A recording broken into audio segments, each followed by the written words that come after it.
Applause.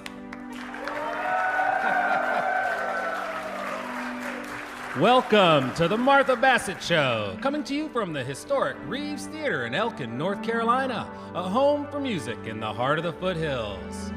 The Martha Bassett Show features national artists, local talent, and the music of Martha Bassett. Tonight on the show, we welcome Antje Duvekot, Golden Shoals, and Bil Lepp. It's a great night with some of the finest Americana music you'll hear anywhere. Now, let's have a big hand for Martha and the band, playing the Cole Porter classic, It's the Lovely. The night is young, the skies are clear. If you wanna go walking, dear, it's delightful, it's delicious, it's lovely. I understand the reason why you're sentimental, 'cause so am I. It's delightful, it's delicious, it's lovely. You can tell at a glance what a swell night this is for romance. You can hear dear Mother Nature murmuring low. Let yourself go, so please be sweet, my chickadee. When I kiss you, just say to me, it's delightful, it's delicious, it's delectable, it's delirious, it's dilemma, it's dilemma, it's deluxe, it's lovely.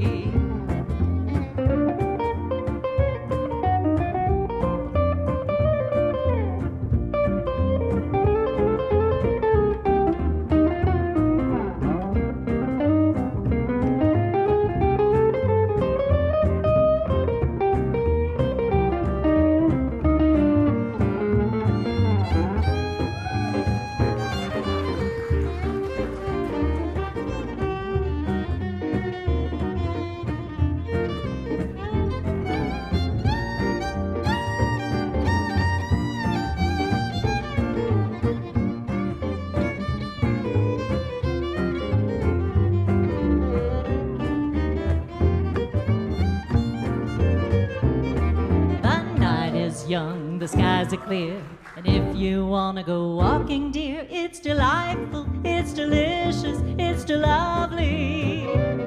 I understand the reason why you're sentimental, 'cause so am I. It's delightful, it's delicious, it's lovely. You can tell at a glance what a swell night this is for romance. You can hear dear Mother Nature murmuring low. Let yourself go, so please be sweet, my chickadee.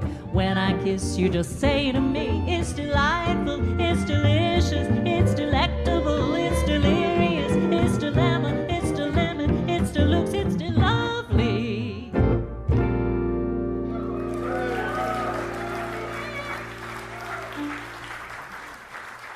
Thank you so very much. Thank you so much for taking your Thursday evening and being with us tonight in the beautiful Reeves Theater. We love spending the evening with you, so thank you.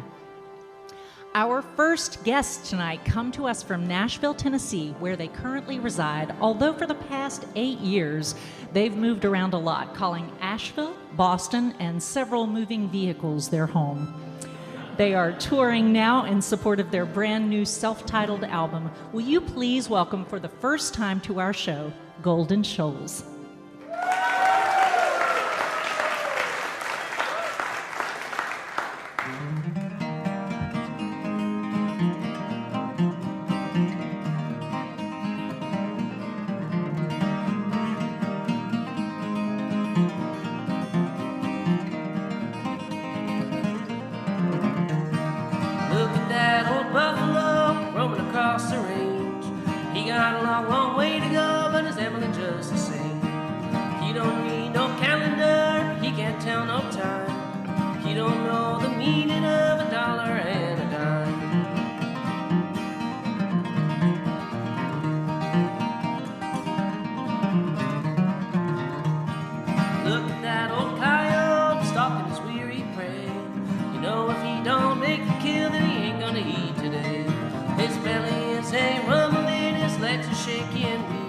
It's mighty hard to catch your meal when you ain't in enough tea. Roll on now, I don't mind rolling slow. Roll on now, he ain't got far to go.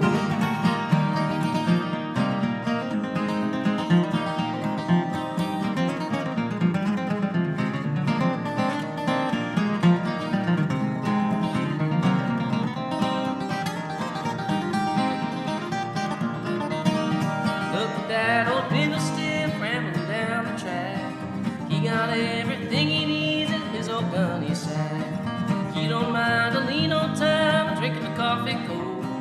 He got peace inside his mind and a comfort in his soul. That's right.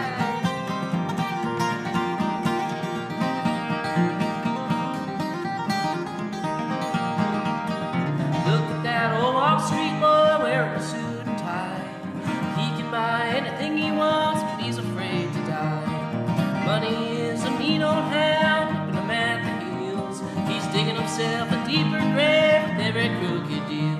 Roll on now, I don't mind rolling slow. Roll on now, he ain't got far to go.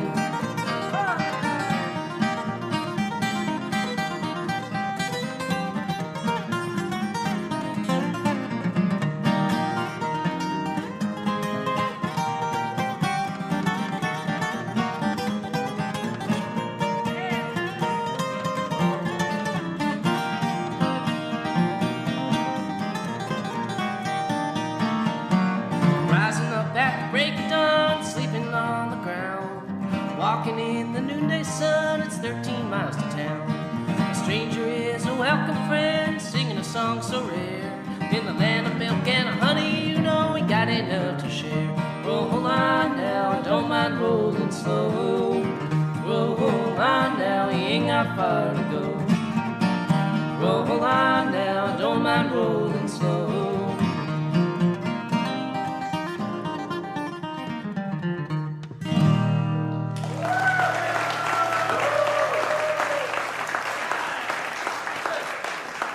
This is Amy Alvey and Mark Kiliansky. I got it. So where are you two from originally? I grew up in Southern California. And I'm from New Jersey.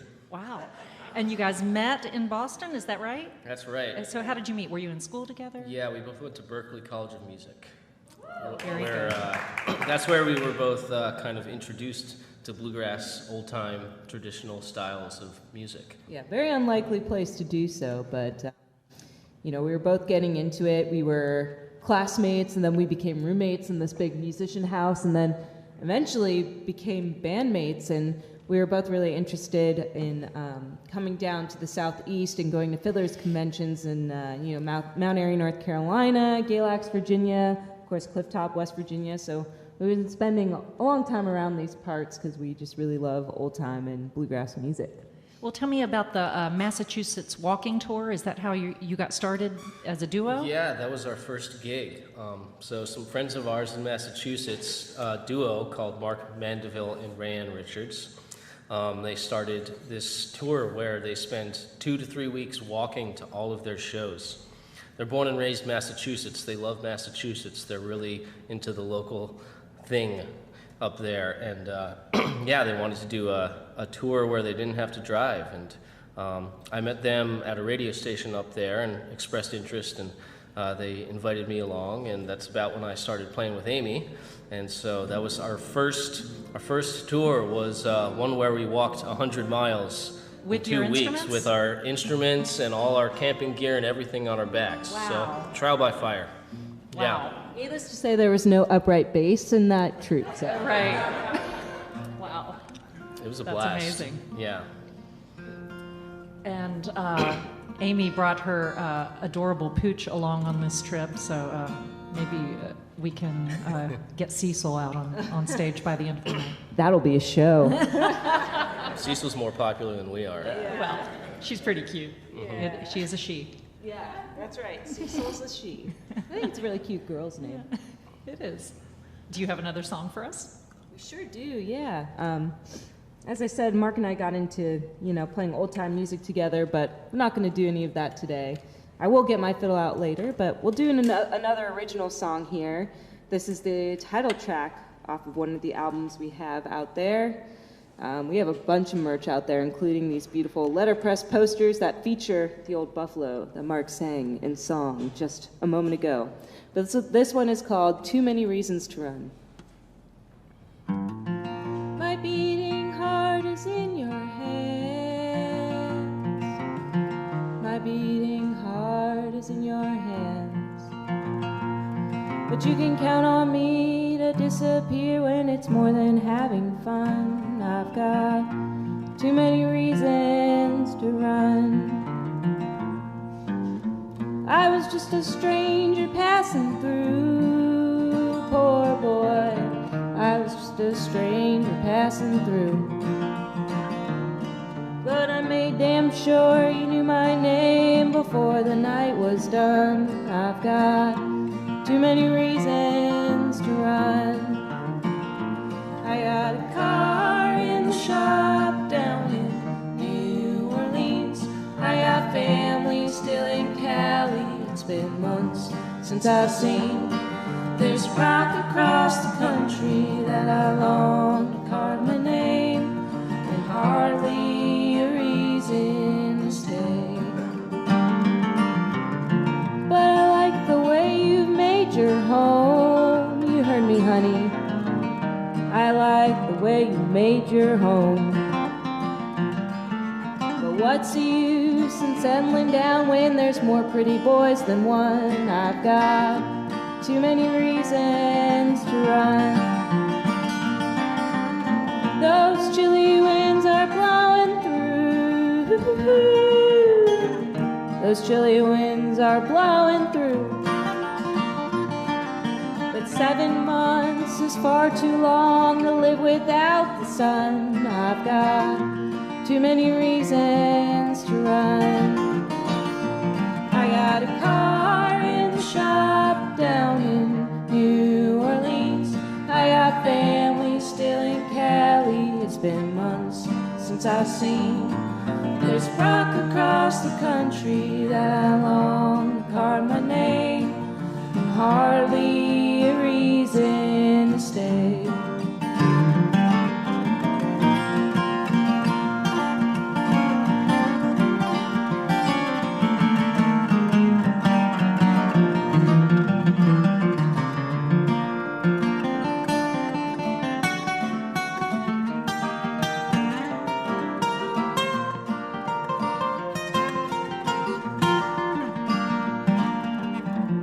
I'm on my way, I must stay true to everything I said I'd do. But they're all just bad excuses, 'cause really I've got none. It's all I've ever really known. I've got too many reasons to run.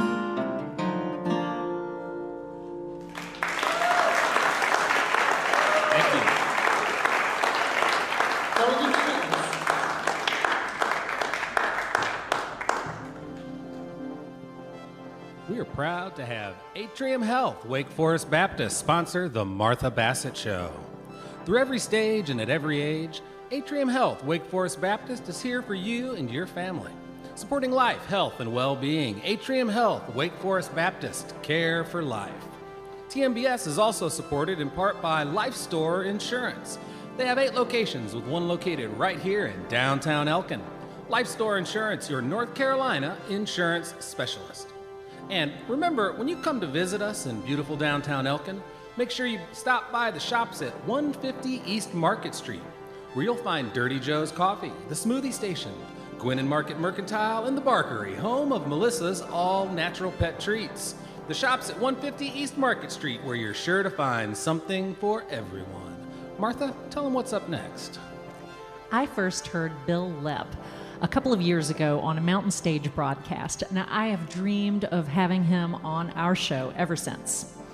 Bill comes to us from South Charleston, West Virginia, where he is an award-winning storyteller and the author of 7 books. He's the host of the History Channel's Man vs. History series, and he is the 5-time champion of the West Virginia Liars Contest. Please put your hands together for Mr. Bil Lepp.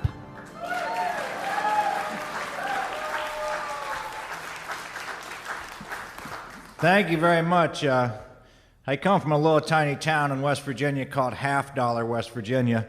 You probably won't be familiar with this, but basically there's a river and then the railroad tracks, and we had 2 streets. One was called Main Street, the other one was called, that ain't Main Street.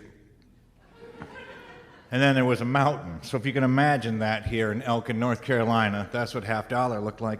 And When I was 5 years old, now we had a dog named Deacon, and every night my dad would take Deacon for a walk, and when I was 5 years old, I was deemed old enough to go on that walk with Dad and Deacon. And I've been a father now for a collective 39 years. And one thing I've learned as a father, from a father's perspective, is there are things a father will teach a child that if the mother knew, would kill her.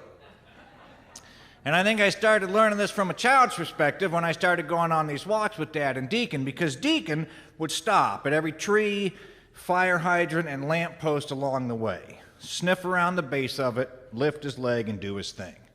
I said, Dad, what's that about? He said, well, that's the way Deacon marks his territory. He leaves his scent on those things. And then if another dog comes into this neighborhood, he smells that. He knows this land belongs to Deacon. He'll leave it alone.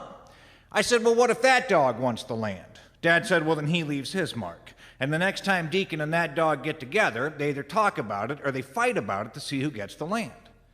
Well, I was only 5 years old. Didn't make that much sense to me.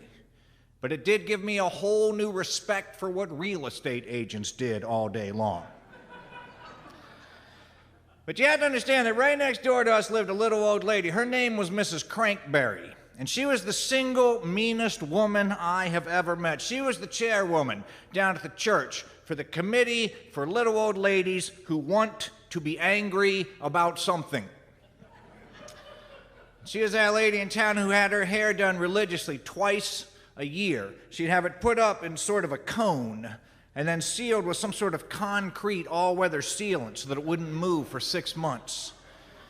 But through some twist of the universal irony, the great yin-yang, because she was so evil, she had the most beautiful yard I had ever seen. Her yard was a Four Seasons resort to a 5-year-old. It had a slope in the back that was perfect for sledding in the winter. Just on the other side of her yard was Skitter Creek, and right in the middle of her yard was a giant oak tree that used to just rain acorns all autumn long. But I was not allowed to step foot into that yard, even if one of those acorns were to drop out of that tree and roll into my yard. If Mrs. Crankberry saw me pick it up, she would come out her back door, lower that spike of hair, and chase me like a rabid rhinoceros. And this was back in the 1970s, when it was still perfectly legal to hurt your neighbor's children. So it was a very dangerous time for me. But I wanted that yard. I coveted that yard. One day I was sitting out in my own backyard. Now, I'm the last of 5 children. And I don't know if you're the last in a long line of children, but if you are, you know that by you're the 5th or 6th children, by that time, your parents really just don't care that much anymore. My parents were like, we tried everything with these 4 and nothing worked. Let him figure it out on his own. Can't do any worse than we did. So my mother was more like a jailhouse guard than a maternal character. She'd look out the window about every 8 minutes. Then I had 7 minutes and 55 seconds to do whatever I wanted to do. So she looked out the window. By that same time, Mrs. Crankberry came out of her house, got in her car, and drove away. And I suddenly had an idea. I got up out of my yard, and I walked into Mrs. Crankberry's yard. I went over to that big oak tree. I got down to my hands and knees, and I sniffed all the way around the base of that tree. Now, I didn't know exactly what I was sniffing for, but I knew it was part of the process. Then I just sort of stood up, dropped my pants, and made that tree mine. And it occurred to me that I had never once seen Mrs. Crankberry tinkle on that tree. So I didn't even know if it belonged to her, but on the other hand, I was only 5, but she was like 105. So if it came to it, I could take her in a fight. So every couple of days, I'd sneak over there and I'd make something else mine. And then she died. I don't think it had anything to do with me going to the bathroom in her yard, but I can promise you that within 2 weeks of her death, everything 18 inches and below in that yard belonged to me. So you can see how it came as quite a surprise when I came home from the grocery store with my mother one day, and there was a moving van parked out in front of that house which I had rightfully claimed, people moving stuff in. I went in the backyard. There was a little kid about my age putting toys out where that was the last straw. I knew what I had to do. I walked over into that yard in front of God and everybody. I went straight up to that big oak tree. I dropped my pants, and I started going. Well, that little kid thought that was pretty funny. He walked over, dropped his pants, and he started going. Well, I knew what I had to do. I reached over and I slugged him as hard as I could. Well, he slugged me back. And the next thing you know, you got 2 5-year-old boys with their pants around their ankles fighting to the death. Well, pretty soon our mother saw us. And you know how mothers are about stuff like that. They came over and broke us up, made us pull up our pants, apologize to each other, and introduce ourselves. I felt like I knew that kid pretty well by that point. But it turns out his name was Skeeter Bart. And after that, Skeeter and I were best friends. But having Skeeter for your best friend is sort of like having a head cold for your best friend, because you never feel right and he won't go away. And even at the tender age of 5, he was always coming up with these plans, these schemes, these ideas that even then were just barely legal. But he had such a convincing way about himself that I always had to go along with what he said. First day we ever went to school, we had not been in kindergarten for more than 10 minutes when Skeeter nudged me and he says, "Hey, don't you think we ought to make this classroom ours?" Next thing we knew, we were in the nurse's office because they hadn't invented the school psychologist by this point, and we had to stand over the toilet and prove that we knew what to do. Well, it was taking a while because we were sort of tapped out. And then Skeeter went pale. I said, "What's the matter, buddy?" He said, "I was just thinking about it. My brother had a squirt gun. He squirted somebody with it, and they took it away from him."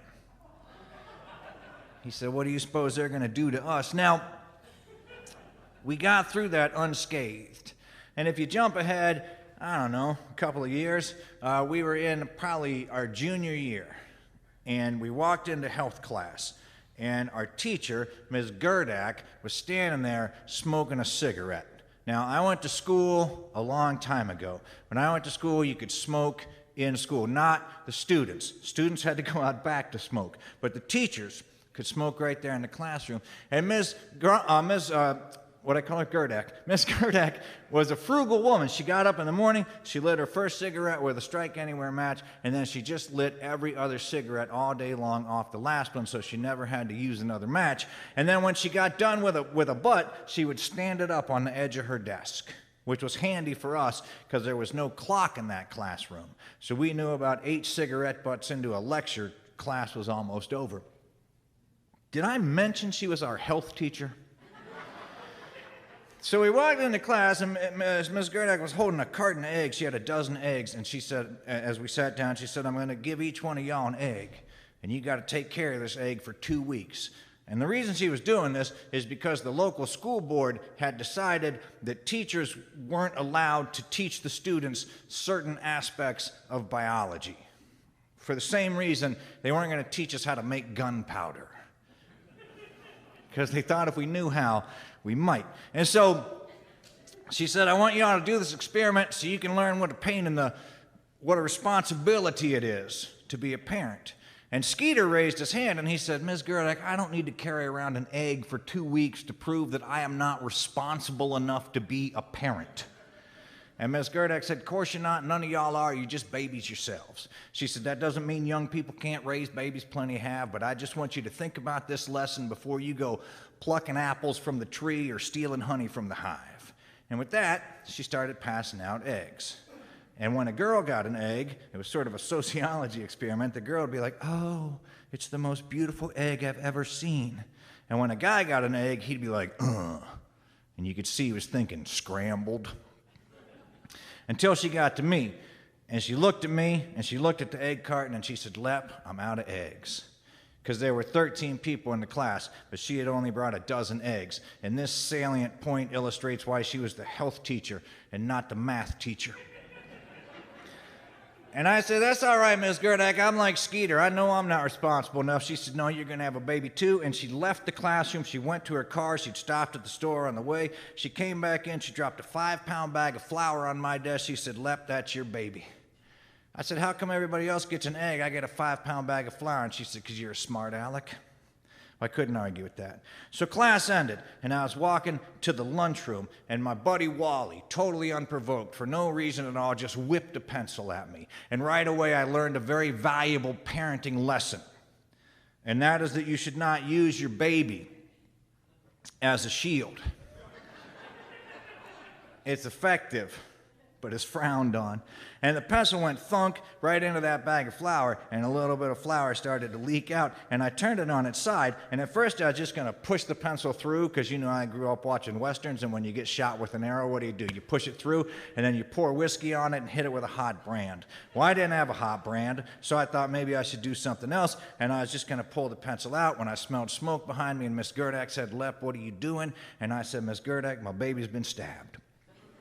She said, "You got to take that baby to the doctor, get it checked out."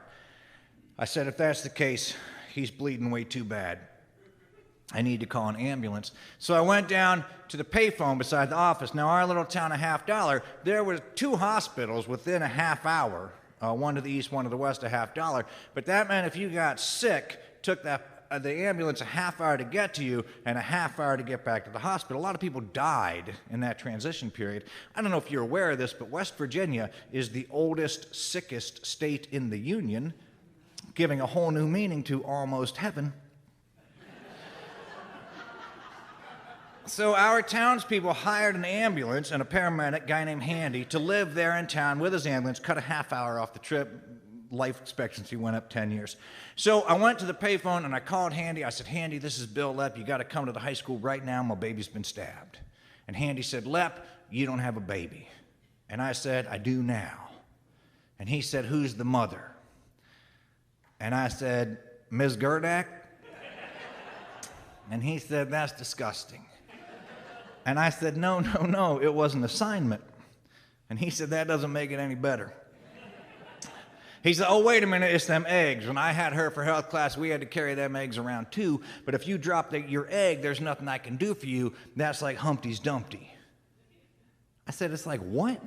He said, "It's like Humpty's Dumpty."